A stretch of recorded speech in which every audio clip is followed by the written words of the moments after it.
Hello everyone, welcome to my YouTube channel. Get ready for the dictation. English shortened dictation 120 word per minute. Start. Outs the applicability of the provision of the Transfer of Property Act, but the provision of the Act would prevail in case of inconsistency with those of Transfer of Property Act. See the case of Ratan versus Bhadres, reported in 1975, RCJ 443.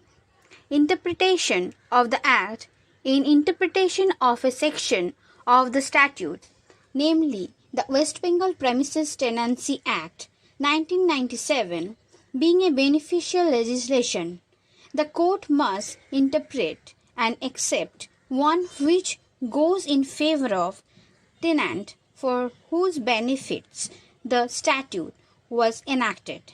See the case of Prashanta Kumar De Chaudhary versus Tapas Kumar Das, reported in 86 CWN 56, and the case of Arjun versus Jamna Das, reported in 1989 for SCC 612.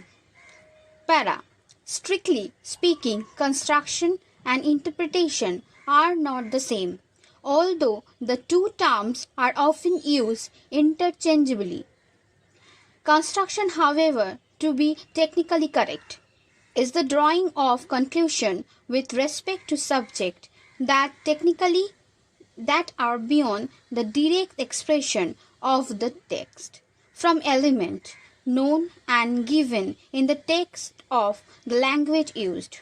When the court goes beyond the language of the statute and seeks the existence of extrinsic aid in order to determine whether a given clause fall within the statute, it resorts to construction.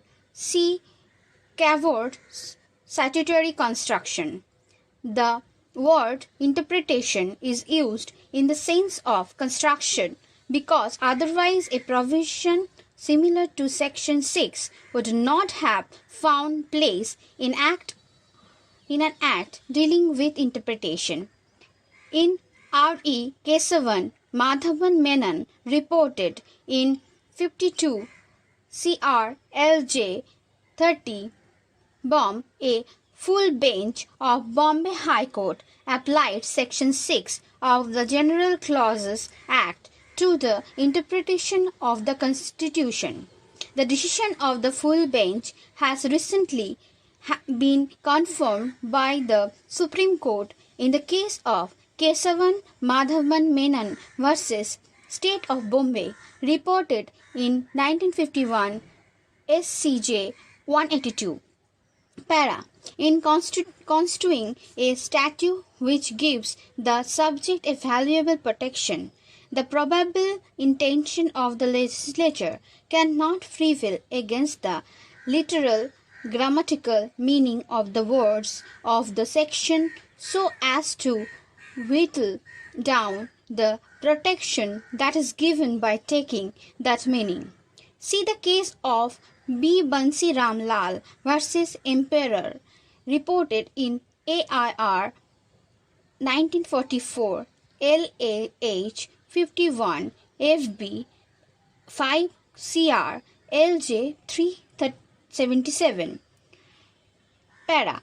If even though free from ambiguity, the ordinary meaning of the words used given rise to an absurdity, the court has to endeavor to avoid the absurdity by adding, if possible, some word and omitting some words to ascertain the legislature's intention. See the case of Pramod Ranjan Sarkar versus R.N. Malik, reported in 63 CWN 6.